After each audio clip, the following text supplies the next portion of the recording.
What's up, guys? Welcome to the basement. So today we're gonna check out the Uncanny X-Men Omnibus Volume 3. Stay tuned.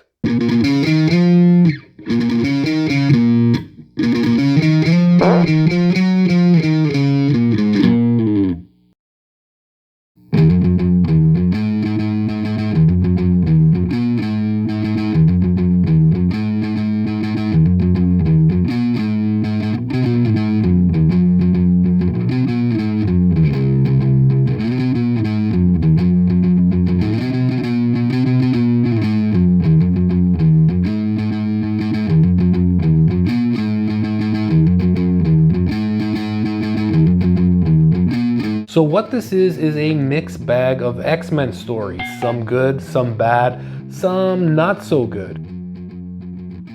We get some genres that have never been done before. We get some interesting mini-series and a really amazing standalone graphic novel. Let's get into it.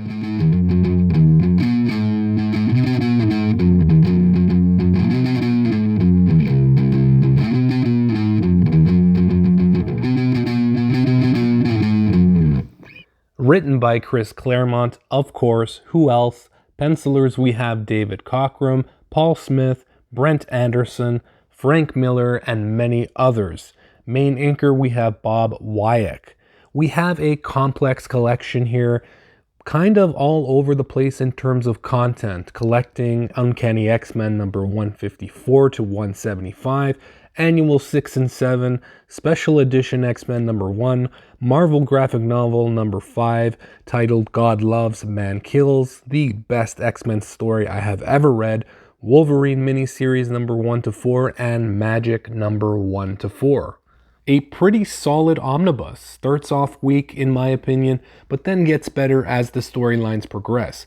We get some bogus and wacky space and alien storylines, unlike anything done before in the X-Men universe.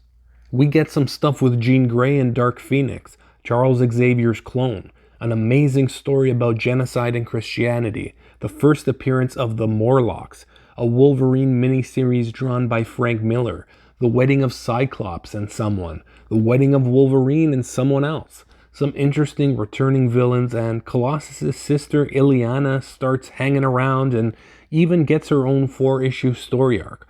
A lot of things happen in this omnibus. If you're into the character Lilandra and some of the previous X-Men space stories, well, you're in luck because that's where this omnibus starts off. We get the Starjammers tagged along as well. More info given to us about Cyclops' upbringing and father and brother.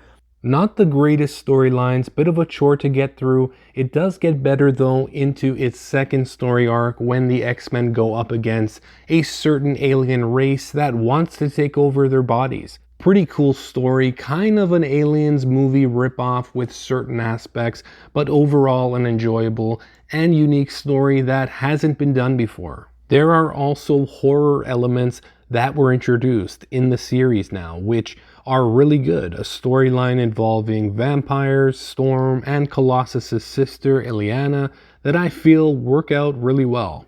Then we have one of the best X-Men stories ever told with a separate graphic novel titled God Loves, Man Kills, a story about mutant genocide and a crazy Catholic priest. Very mature content here, amazing storytelling and art. I don't want to spoil anything about this story. Some very realistic looking art by Brent Anderson, very emotional story, and some great character development that happens here. Please read it. If not in this omnibus, it is available separately on its own. After that, we get some storylines focused mainly with Kitty Pryde, as well as the introduction to one of my favorite villains, the Morlocks, a group of deformed and harsh-looking mutants that dwell in abandoned subway stations. Some of the X-Men are called to investigate the kidnapping of someone they know, which leads them to the hidden Morlock lair.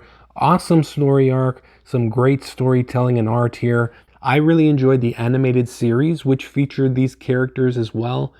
And after that, we get Frank Miller taking over art now with a limited 4-issue series titled Wolverine. Finally, we get Wolverine on his own. He starts off in Canada, then heads to Japan. We get bar fights, Japanese mafia, assassins, and a love interest. A really great combination of unique storytelling and art.